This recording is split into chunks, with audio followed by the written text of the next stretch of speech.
Et salut les potes, c'est Geekfio, j'espère que vous allez bien. Aujourd'hui, on se retrouve pour le test d'une...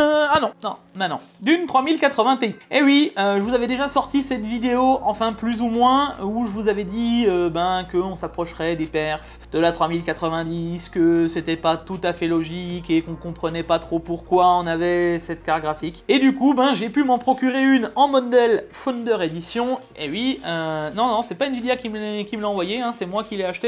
Fallait que je la teste. Donc je me suis dit, pourquoi pas acheter ce modèle, ce sera sûrement le modèle le moins cher et celui où on pourra comparer le plus facilement avec celui-ci, donc un autre modèle en Founder Edition, ce qui paraît logique. Enfin, trêve de bavardage, lancement.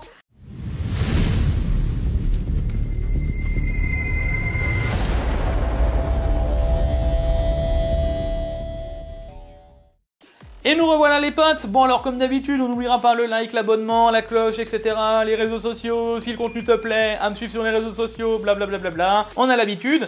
Par contre, moi ce qui m'intéresserait vraiment, c'est toi et toi seul dans les commentaires, quel est ton choix réellement au niveau des cartes graphiques? Est-ce que tu préfères la 3080, la 3080 Ti ou le top du top, la 3090? Dis-le-moi dans les commentaires, donne-moi ton avis et ça m'intéresse vraiment. Peut-être même faire un petit sondage un de ces jours que je vous posterai sur les réseaux sociaux parce que ouais, je me pose fortement la question et s'il n'y a que moi qui suis autant salé au final de retour de ces cartes graphiques que je ne comprends toujours pas le positionnement de certaines d'entre elles, ça pourrait être intéressant d'avoir ton propre retour.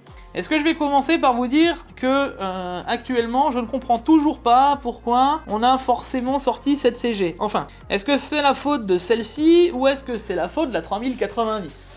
Parce que au final, entre celle-là et la 3090, quelle est la réelle différence, hein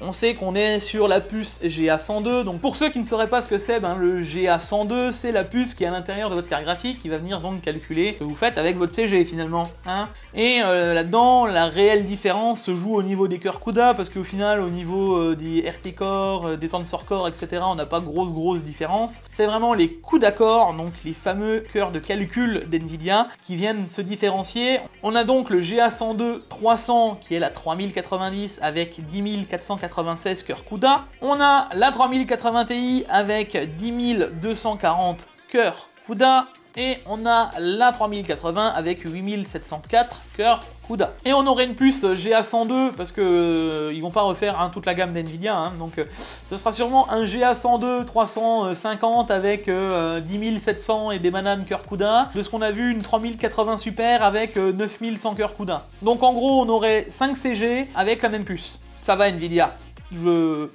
Le recyclage, vous êtes au top. Hein. Par contre, j'aimerais vraiment savoir comment vous allez faire pour rendre disponible 5 modèles de cartes graphiques alors qu'actuellement, on n'a toujours pas été capable et foutu de foutre en stock des 3080. Bon, à un prix décent, bien entendu. Et quel est l'intérêt des super dans le fond? Enfin, est-ce qu'on en a vraiment besoin? Parce que, vous l'avez vu, la différence de performance que je vous avais déjà dit dans l'autre vidéo entre une 3080 Ti et une 3090 va être ridicule. Est-ce qu'on a besoin de citer qu'il y a 200 cœurs CUDA de différence et que entre la 3090 et la 3090 Super, on va aussi avoir littéralement 200 cœurs CUDA de différence.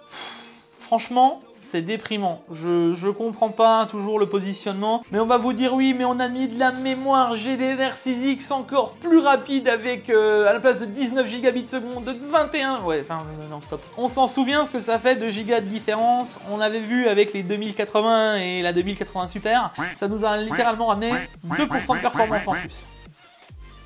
Yes! Nous sommes ultra gagnants au niveau de cette carte graphique, hein. Vous le sentez les 2%?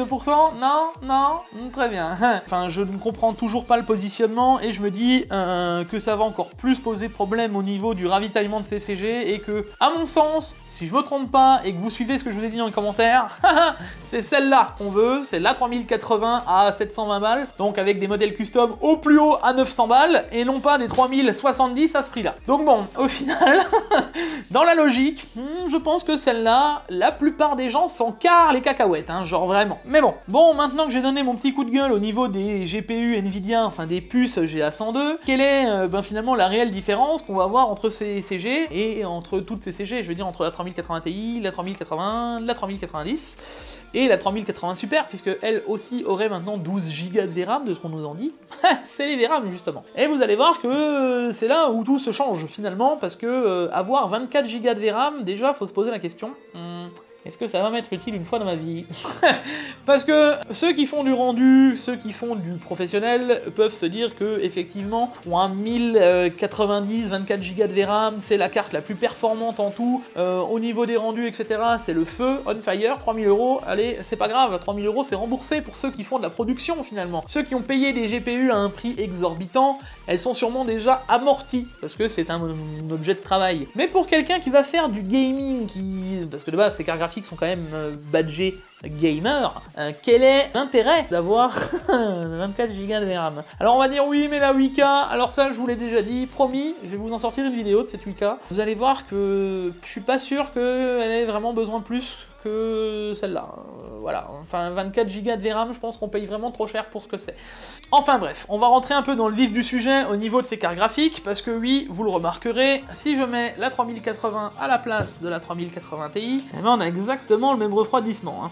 Mais quand on dit exactement le même, c'est exactement le même GPU. C'est problématique. Pourquoi c'est problématique? Parce que cette carte graphique là, elle est prévue pour consommer 320 watts à stock. Voilà, on vous l'overclockez 370 watts. Celle-ci, à stock, on consomme déjà 350 de base, direct d'entrée de jeu, et si on lui met un peu de power, elle monte à 400 watts. On avait déjà vu que sur ce modèle, dans une vidéo précédente, que je vous remets dans le petit, elle chauffait déjà énormément, cette carte. On avait des VRAM qui montaient à 100 et quelques degrés. Hein. Est-ce que vous croyez vraiment qu'en rajoutant 2 Go de VRAM et en lui mettant plus de power, celle-là va chauffer moins? Logique en fait.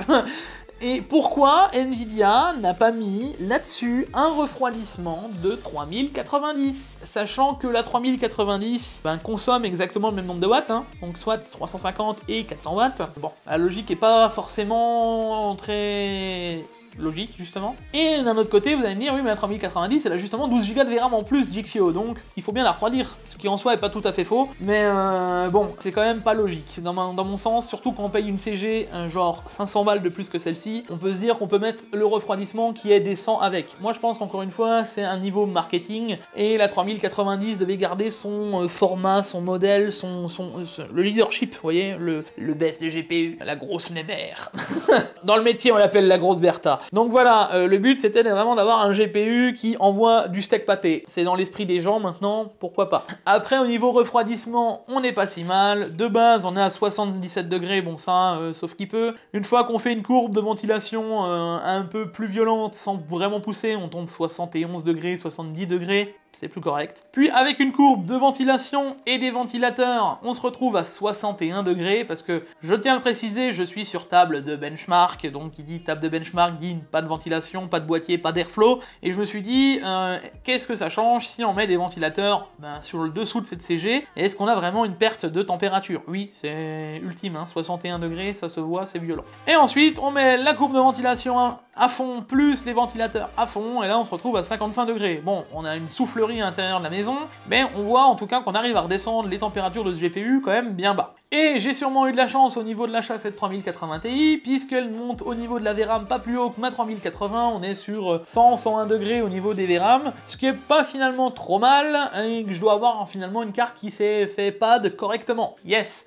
on a de la chance, on aurait juste vu, enfin voilà, ça c'est des PCB Founder, clairement, tout le monde les a démontés, et je trouvais pas grand intérêt de démonter un modèle qu'on aurait vu pour un autre. Maintenant, dites-le moi dans les commentaires si un jour vous voulez que je fasse une vidéo dédiée là-dessus, genre démontage des pattes, ripaste, etc., comment essayer d'avoir les meilleures performances au niveau refroidissement. Mais là, en tout cas, il n'y avait pas grand intérêt que je la démonte et qu'on en parle plus que ça. Voilà. Qu'est-ce qui va différencier réellement la 3080 Ti de la 3090? Donc on l'a dit, c'est les VRAM. Mais qu'est-ce que ça va impacter au niveau du GPU? Alors pour ça, on va parler des TDP. Parce que, déjà, est-ce que des gens savent ce que c'est le TDP? Qu'est-ce que ça signifie? Enfin, qu'est-ce que ça joue et engendre vraiment? Parce que le TDP, donc le Thermal Design Power, c'est pas vraiment ce que consomme votre GPU ou votre CPU. Et ça, j'insiste, c'est juste le design de refroidissement qu'il faut pour refroidir votre GPU, votre CPU, etc. D'où le Design Power. Vous savez, j'ai le bon accent anglais. Et c'est complètement différent du TGP ou du TBP. Donc le TGP, Total Graphic Power, ou le TBP, Total Board Power. D'ailleurs, le Total Board Power, vous l'avez peut-être déjà vu sur GPU-Z, ceux qui surveillent leur constante, et ben c'est réellement ce que la carte graphique va prendre et consommer réellement physiquement. Parce que oui, vous le savez, je vous embête beaucoup au niveau des cartes graphiques en disant oui, telle carte graphique, tel BIOS. Celui-là va être plus performant parce que plus de conso, etc., etc., etc. Mais ça, c'est pas un TDP, hein, c'est bien le TBP, TGP. Là-dessus, ben, il va avoir des soustractions pour avoir la consommation réelle de la puce. Alors, j'ai pas vu de diminutif, mais je me suis dit qu'on allait l'appeler le TCP, Total Chip Power, puisque chip c'est puce. Histoire qu'on se retrouve et que j'ai un diminutif qui vaille bien avec ce que je vais vous expliquer. Alors du coup, le TCP, on l'obtient comment ? Alors, vous savez que je ne suis pas électronicien et je ne suis pas assez calé, en tout cas à mon niveau, pour vous dire oui, ça consomme ça, ça et ça. Donc j'ai fait des recherches et je me suis basé sur les recherches de Igor Walosek, je sais plus exactement comment ça se dit, si j'ai fait une erreur, je suis vraiment désolé. C'est celui qui s'occupe de Igor's Lab, qui est ultra calé dans tout ce qui est justement les composants et ce que ça consomme, etc. Il est vraiment dans la recherche de ça, c'est ultra intéressant, une fois qu'on rentre là-dedans, on commence à lire énormément de choses, et on se rend compte que les résultats que j'ai eus, ça pourrait tomber à cause de ça, finalement. Parce qu'il avait fait donc des recherches sur la 3090 à l'époque, ce que allait consommer la GDDR6X. Et en réalité, 1 Go consomme 2,5 watts. Le truc, c'est que même si vous ne l'utilisez pas, votre VRAM, donc je veux dire, elle n'est pas chargée, elle est quand même présente sur la carte graphique, et elle va consommer ces 2,5 watts, vous comprenez, hein, parce qu'elle va pas s'éteindre, on n'a pas un petit switch où on appuie 12 Go, donc elle est présente, elle consomme. Le problème, c'est que je vous ai déjà dit que le peu de watts qu'on peut grappiller sur notre GPU avec une 3090, une 3080, etc., c'est de la performance en plus, c'est de la fréquence en plus que peut avoir le GPU physiquement. Et là, je me suis dit, mais c'est étonnant parce que ma 3090 Inno 3D, qui a, elle, 370 watts de power dans la logique, on voyait qu'elle tournait entre 350, 360 et des fois 370, c'était anecdotique, mais on y arrivait. Et dans la logique, elle devait rouler sur ma 3080 Ti, ou en tout cas s'en approcher fortement. Et là, forte surprise, non, la 3080 Ti est bien plus performante que ma 3090. Et là, je vous avoue que j'ai commencé à réfléchir, à me dire, est-ce que ça viendrait pas des pilotes ? Bah non, tu utilises toujours le même. Est-ce que j'ai mal fait mes tests? Donc j'ai refait des tests. Bah non. Du coup, je me suis dit, est-ce que c'est la plateforme? J'ai fait un truc, j'ai changé de plateforme. C'était toujours pas ça. Et là, je me suis dit, bon, j'ai éliminé tout ce qui pouvait tourner et circuler autour du GPU. Et bah non, c'est bien le GPU qui a plus de performance. Alors pourquoi? On sait très bien que l'Inno 3D chauffe énormément et que celle-ci, chauffe aussi, mais moins. Donc, ça aurait pu venir de ça, mais pas autant que ça, finalement. J'ai donc recherché cette histoire de Igor's Labs, et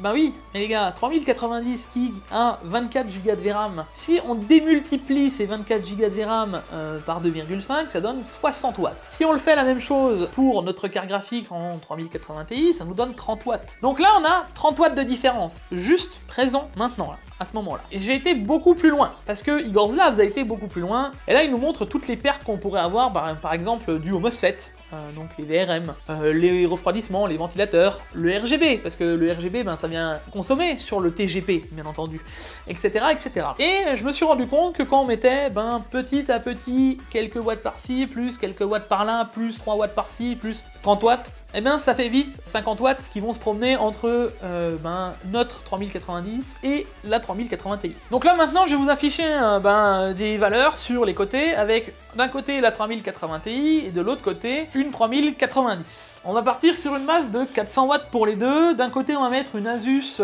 Strix par exemple et de l'autre côté on va mettre la Founder. Pour vous donner un exemple concret dans le vif. Donc là je reprends mon petit carnet et on va se dire que sur la 3090, on lui enlève 60 watts, sur la 3080 Ti, 30 watts. Ensuite on va enlever les phases d'alimentation. Donc on va se dire que sur une Asus, on est bien plus haut. Alors là j'extrapole, mais c'est pour vous donner une idée, bien sûr. Sur la Asus, on va avoir 16 phases d'alimentation, donc 16 x 2 watts, 32 watts, et sur la 3080 Ti, on en a peut-être que 12. Donc 12 x 2 watts, 24 watts. Donc on se retrouve avec ça de soustrait. Ensuite, on va avoir le PCB, parce que oui, il y a des pertes dans le PCB, ça reste du substrat, je veux dire des pistes à l'intérieur, ça chauffe. Donc bien entendu, on a aussi des pertes. On va dire qu'on a 10 watts de perf, vu que le PCB est plus court, tout est beaucoup plus serré dans une Founder. Dans la Asus Strix, le PCB est beaucoup plus long, etc. On a des pertes. même si c'est peut-être de meilleure qualité, qui sait, et encore j'en suis pas si sûr, on va dire qu'on a quand même une perte. Donc j'ai mis 5 watts de différence. Donc pour la Asus, on se retrouve à moins 15 watts, pour la 3080 Ti, on se retrouve à moins 10 watts. Ensuite on a les ventilateurs, parce que 3 ventilateurs pour la Asus, seulement 2 ventilateurs, ben ça se joue à 3 watts près, mais du coup on a 9 watts de moins pour notre 3090, et seulement 6 watts de moins pour notre 3080 Ti. Là-dessus, on viendra rajouter un truc important, c'est les LED, donc on enlève littéralement 3 watts, parce qu'elle est un peu rétro-éclairée, la 3080 Ti, elle est très peu. Mais notre Asus, elle a toute une bande de LED, plus une bande sur le dessus, ce qui fait consommer pas mal, je vais enlever 10 watts. Du coup, on va enfin pouvoir calculer notre TCP, vous savez, le Total Chip Power que je vous parlais juste avant. Et sur notre 3090 à 400 watts, on se retrouve à 274 watts de TCP. Et pour la 3080 Ti, on se retrouve à 327 watts. Alors, dit comme ça, ouais, c'est pas forcément, mais ça fait quand même 53 watts. Et je sais pas si vous vous souvenez, mais sur le test de la Supremix, la différence de 50 watts, c'est juste insane. Donc, j'ai vraiment poussé la chose loin, mais je ne vois pas d'autre explication. Alors bien sûr, il y a le fait que les puces sont différentes, que les puces sont meilleures, etc., etc. Mais bien entendu, je vais vous montrer encore une fois la différence, et là je vous prendrai en voix off, là, dans quelques secondes.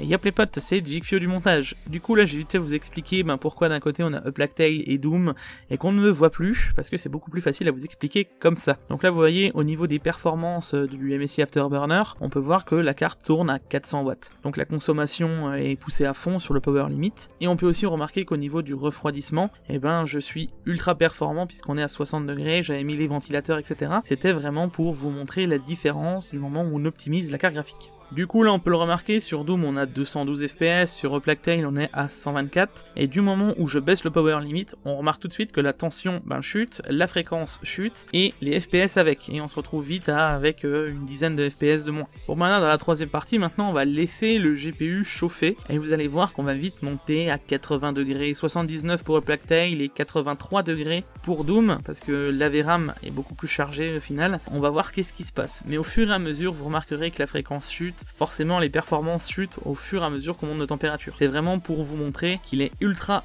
important de faire une courbe de ventilation pour son GPU et pour avoir le maximum de performance. Et une fois qu'on arrive donc aux 83 degrés sur Doom, on voit une chute de fréquence assez significative. On passe la barre des 1600 de fréquence, et on descend. On voit aussi que les watts chutent, on passe à 327 watts, 320, 310 watts. La carte se met en sécurité pour éviter de surchauffer, et elle se bride d'elle-même au final. Bon, en soi, dans l'optique, c'est prévu pour ça, mais encore une fois, si on veut avoir le maximum de performance, on va éviter qu'elles arrivent à ces températures. Et là, j'insiste, nous sommes à 350 watts, on voit bien que j'avais pas le power limit à fond. Et maintenant dans la dernière partie, qu'est-ce qui va se passer? Je vais la laisser retourner, je vais remettre les ventilos à fond, etc., etc. Et à un moment je vais switcher, je vais remettre le power et on va voir que je vais remonter au FPS. Donc vous voyez quand même que avec une petite différence et au niveau de la température plus du power, on peut quand même gagner sans trop de problèmes plus de 10%, puisque exemple sur Doom on passe de 212 FPS à moins de 190, c'est quand même assez insane. Et là, vous avez pu le remarquer, mais la perte de performance au niveau de notre 3080 Ti est quand même assez violent. Donc bon, déjà, optimisez vos GPU, c'est important, il faut vraiment que le refroidissement soit au top, surtout si c'est un modèle Founder, parce que dès que ça chauffe, vous allez perdre en performance, c'est énorme. Mais en plus de ça, au niveau des watts consommés, on voit qu'on perd quand même pas mal de perf, et que c'est une perte sèche, finalement, si on met pas ce power. Alors tous ceux qui pourraient se dire oui, il faut absolument undervolt votre gros GPU, etc. Ça veut vraiment dire avoir un moteur de base V8 turbo 500 chevaux, le brider à 300 chevaux parce qu'en France on peut rouler qu'à 130, et dans votre tête vous vous disiez ouais mais je consomme encore un peu trop, alors je le bride encore 200 chevaux. Mais dans ces cas-là vous pourriez prendre une Clio RS, ça aurait fait exactement la même chose quoi. Donc c'est pas logique. Quand on achète à mon sens, un GPU de cette catégorie-là, on sait ce qu'on achète. Et à 1200 € ou à 1550 € pour la 3090 et ou un modèle custom, bordel de Dieu, on veut la performance maximale de notre GPU, non? Parce que quand on va en 4K, on a envie d'avoir des 4K auto de performance, je veux dire, auto framerate. Et quand on a envie d'aller même en 1440p, on veut taper du 240 Hz. Parce qu'on a payé pour l'avoir, ce taux. Donc je ne comprends pas ce côté de oui, il faut brider la carte.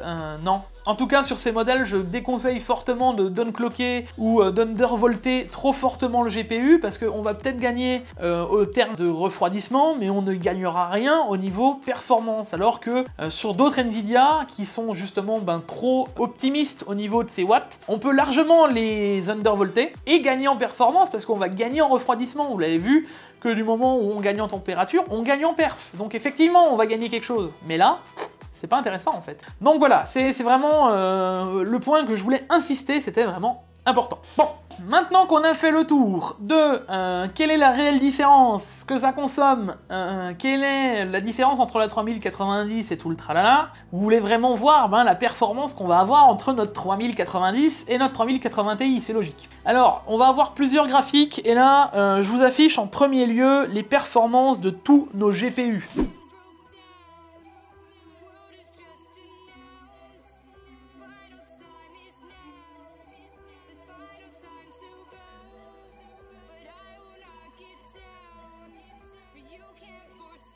Bon du coup les potes, maintenant qu'est-ce qu'il va falloir faire? C'est les benchmarks. Parce que je savais pas trop comment vous placer ça, si je devais mettre la carte à 350 watts, si je devais la mettre à 400 watts, quelle était la réelle différence, qu'est-ce qu'on pouvait espérer, est-ce que je vous la mets avec tous les autres GPU, ou est-ce que je vous la mets juste entre elles, donc entre tous les GA102. Enfin là j'étais vraiment... c'était compliqué. Hein. Du coup j'ai fait 2 fois les benchmarks, c'est d'ailleurs pour ça que ça a mis autant de temps à sortir cette vidéo, c'est parce que je l'ai testé 2 fois. Une fois à 350 watts et une fois à 400 watts, et vous allez voir que la différence est assez, comment dire, insane entre les deux. Hop, hop, hop, hop. Qu'est-ce que j'allais faire là? J'allais faire le lancement sans vous dire ce qu'on avait comme configuration. Donc on était sur mon 10900K avec mes 32 Go de RAM en 3600 SSSS36 et l'Apex 12 en carte mère, histoire d'avoir comme d'habitude une stabilité dans les benchmarks que je fais. Voilà, on a une base pour comparer avec les autres GPU. Maintenant, trêve de bavardage, lancement.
When you want to get off the darkest ground, but gravity pulls you straight down. Earth from a bird's eye view. You should grow feathers and see this too. When you want to get off the darkest ground, but gravity pulls you straight down.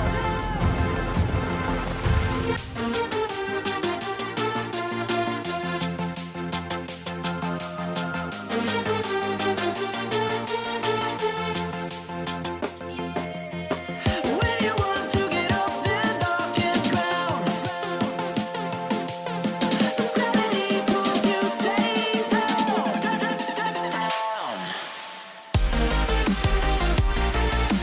Clear sky.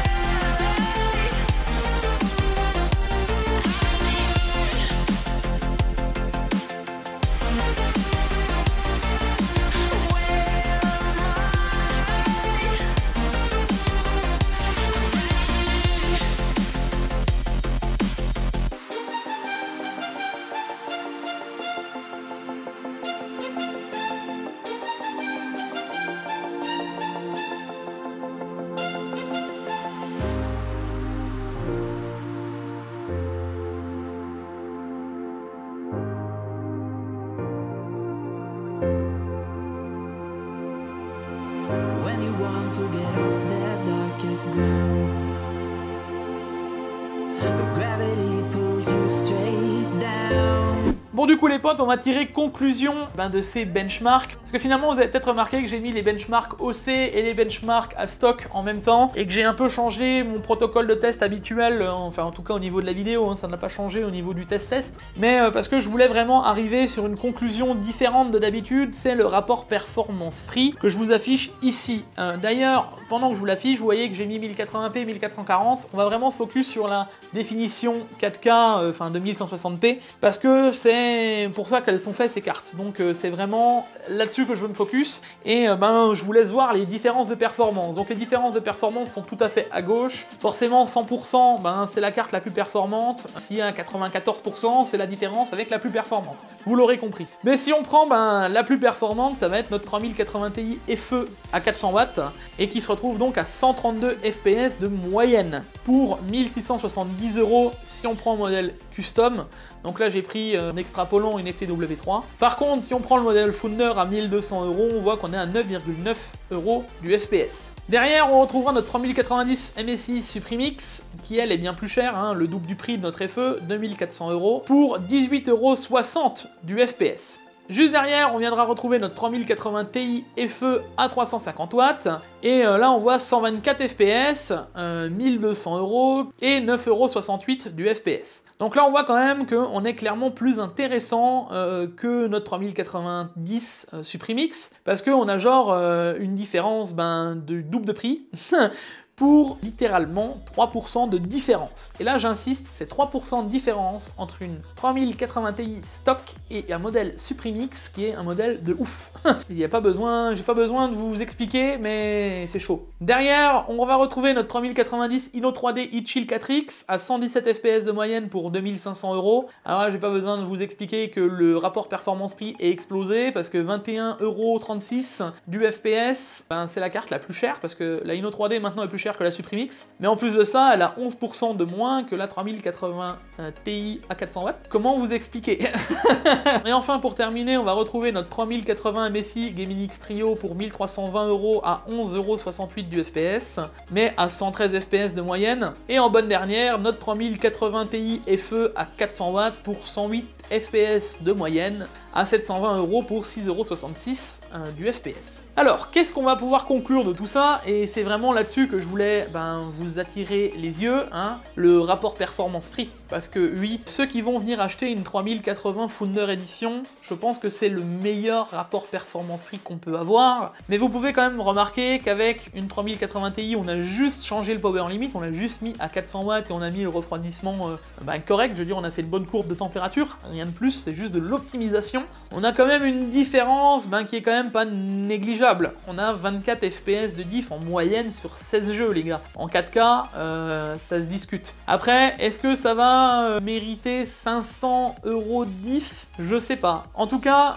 ceux qui se posaient la question d'acheter une 3090 devraient plus trop se poser la question actuellement, en tout cas, de se dire est-ce que je prends ma 3090 à 1550 € ou à plus? Je veux dire, même à 2000 € ce sera toujours pas rentable, puisqu'au final elle se retrouve derrière notre 3080 Ti, du fait qu'elle est finalement plus de conso au terme de ses composants, du GPU, etc. Enfin, le fameux TGP vs le TCP. Enfin, vous voyez que on n'est pas forcément rentable, et même avec une Suprimix qui vaut elle 2400 €, les gars, avec 420 watts à 450 watts de power, eh ben on s'y retrouve pas, et on a quand même une différence du plus du double de prix finalement de notre carte qui elle est à 1200 €.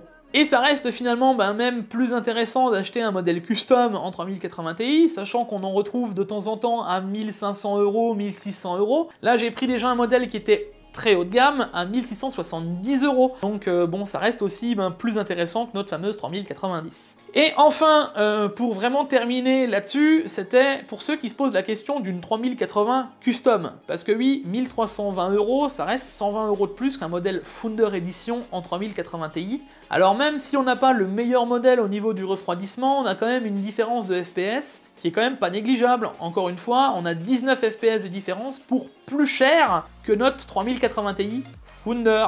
Donc bon, c'est assez compliqué de faire un choix, un bon choix au niveau des stocks des GPU, parce que finalement on n'a pas le choix justement. Mais je voulais vraiment finir cette vidéo sur ce rapport qualité-prix, raccourcir un petit peu ça, parce que bon, je pense que vous avez compris maintenant, ces histoires de BIOS, etc., j'ai pas besoin de vous la ressortir à chaque vidéo. Si vous avez encore une fois besoin d'une piqûre de rappel, je vous remets la vidéo sur la vérité sur les 3090 ici. Mais là c'est vraiment une histoire de parler rapport performance-prix et choix. Et du coup, quelle sera la grande gagnante de notre rapport performance-prix? Et ça restera la 3080 Founder Edition, les amis, 720 € pour la performance qu'elle donne. Forcément, c'est un best-seller. Je veux dire, c'est imbattable. Maintenant, il faudrait que les prix descendent pour les customs, qu'on en retrouve entre 1000 et 900 €. Ça resterait quand même intéressant sans avoir besoin de mettre celle-ci à 1200 € sur la table. Maintenant, la vraie question qu'on peut se poser, c'est est-ce que acheter une 3080 custom est vraiment rentable quand on peut acheter ceci à 1200 €?